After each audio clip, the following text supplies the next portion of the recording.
de comunicación, que es Stellarium y Antres. Me comentaba hace nada Ángel Juan, que es una comunicación que han preparado conjuntamente Mercedes y él. Bueno, y Ángel trabaja en el Instituto de Secundaria Pare Arqués de Cocentaina. Soc dels 7.000 no sé quants usuaris. Ja ho vaig ensenyar l'any passat, això és un concept que fem d'animacions que fan els alumnes utilitzant l'Stellarium i quan utilitzen les equacions del moviment, i alumnes de quart de l'ESO, quan les poses, són capaços de fer coses que les d'aquest any les posarem... micro. Les d'aquest any ja tornarem a posar-les en avui de la política que l'escoltau. La veritat és que és un programa fabulós, no? Quan a més els ensenyes als alumnes a utilitzar-ho, és impressionant. Ells s'hi inventen per ahí. I jo vaig a presentar-vos, molt curtet, ara, dos programetes que són els que utilitzen, un que és el que utilitzen. Nosaltres hem donat molt de temps en l'assignatura d'astronomia, però molt abans d'ordenar l'assignatura d'astronomia sempre hem fet activitats d'astronomia, que són activitats fora del currículum, i la veritat és que tenen molta afició. Aleshores, quan fas qualsevol cosa, sempre hem volgut que els alumnes sàpiguen utilitzar un programa de planisferi, que això és bàsic, i a banda d'utilitzar el programa de planisferi, després, si ja dones llenguatge reglat, pots fer que realitzin activitats en el programa de planetari, que són observacions simulades. Mai pot, després de fer les observacions de deberes. Aleshores, si vegeu, aquest és el programa que nosaltres tenim. Hem utilitzat molts. De fet, durant molta temporada vam utilitzar el Voyager 3, que era un programa que estava molt bé. L'únic que passa és que és un programa propietari i has de comprar-lo i vas destinar-lo. I ara ja s'han passat definitivament, estem en tota la transició, passant a l'Stellarium, que és el projecte lliure del programa que hi ha. I aleshores, això és exactament, en aquest ordinador que no és el que normalment utilitzen, no sé la configuració que té, però jo suposo que és això, com està des del cap del meu institut, ara, o una hora de diferència, perquè no sé exactament si l'he posat. Aleshores, si vegeu la primera diferència que hi ha, és que l'Stellarium, com és un programa obert, les possibilitats que tens de canviar-ho són molt. I aquest és l'horitzó real, i això és, evidentment, el que els alumnes veuen des de l'institut.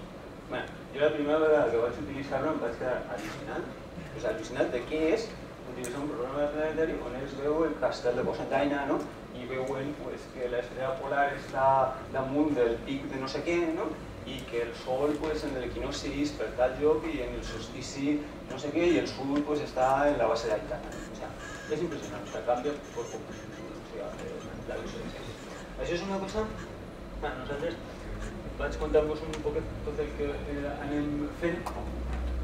Nosaltres tenim idea d'anar generant una sèrie de materials que estiguen en valencià per a que facilitar l'ús del programa. Tots aquests estaran pensats tant en la fulla en el lloc d'Stellarium com en la Curie. Aleshores, la primera coseta que hem fet és una cosa que nosaltres hem utilitzat en els alumnes i és una guia ràpida. Jo me'n recordo d'un programa que a mi m'agradava molt, que era el Graphical Analysis, i que encara continuo utilitzant-lo.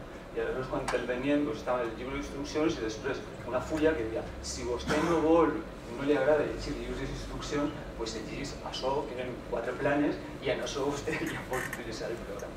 Si et baixes el llibre d'instruccions d'Stellarium, el problema és que són 100 pàgines, està molt explicat, però nosaltres hem fet una primera que són 6 planes amb moltes imatges, i aleshores en això la veritat és que tu ja pots entrar en Stellarium i aquesta és la idea. Això és el que nosaltres quan fem, com ara ja no tenim la gent d'astronomia aquest any, aquí estem una mica de presos perquè s'han llevat l'optativa per celebrar l'any internacional de l'astronomia, i aleshores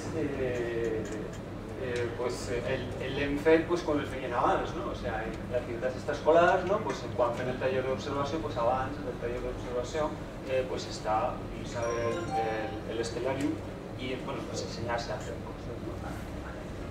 Aleshores, Com tenim la idea d'ara d'introduir conceptes d'astronomia, també totes les activitats que tenim i que feien en altres intentarem fer-les ahí, de traure conclusions a partir dels casos. Aleshores, la idea que hem fet és això. I també en la qüestió hi ha algunes coses que ja són més avançades, si qualsevol hi ha 13 pàgines, no us preocupeu, són 6, i després annexos per fer coses. Anirem ampliant-lo. La primera ampliació que pensem fer és fer una explicació de com es fa quan tu pots construir-te aquest horitzó. Jo us dic que no és complicat, és treballós. Si no l'hem fet per ara, és per plegar. Ara nosaltres el que anem a fer és... Esa jo la vaig fer, però tot en programari propietari, i ara anem a fer tot un tutorial per poder fer tot això utilitzant únicament software Aleshores, la primera, el material que pensarem, on està explicat com funciona i tot això, serà un material que com estarà pensat en digital anirà creixent en el temps i aleshores us ensenyo cosetes gràcies. No té res de pantalla i aleshores dius, on està? Bueno, és que si tu te passes i baix, ahí tens ja els menús. Aleshores, les coses i se me'ls satél·lits artificials van a llevar-los per la guiada, que se'l maregen molt. Aleshores, té la típica cosa que tu pots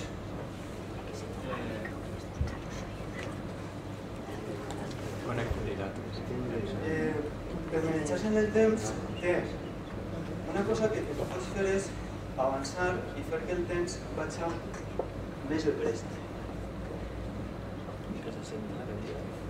Aleshores, si tu vas fent que el temps vagi més de pressa, aleshores aconsegueixes que el dia i la nit es passa internet. Evidentment, les observacions que t'interessen per la nit, aleshores, quan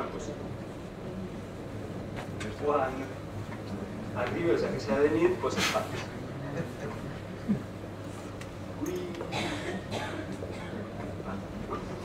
I quan ja és de nit, podes veure les figures de les constel·lacions, però a banda d'aquestes figures, també tu el que pots fer són les figures normals, tu pots fer els dibuixos de les constel·lacions, però només pots fer, a banda de tot això, tu dius, com això és de les avantatges de les coses aquestes obertes, tu li dius, bueno, sí, jo estic això, però jo vull veure com els sinus, que ara també té una mica de fama en aquesta comunitat. Aleshores, quines són les constel·lacions que s'inventen els xinos? Les xinos. Per ara no estan fetes els dibuixos, però en el temps suposo que també trauran els dibuixos de les constel·lacions dels xinos. O els egipcis, des que nosaltres coneixem la cultura egípcia, ahí els tenim les constel·lacions d'aquí.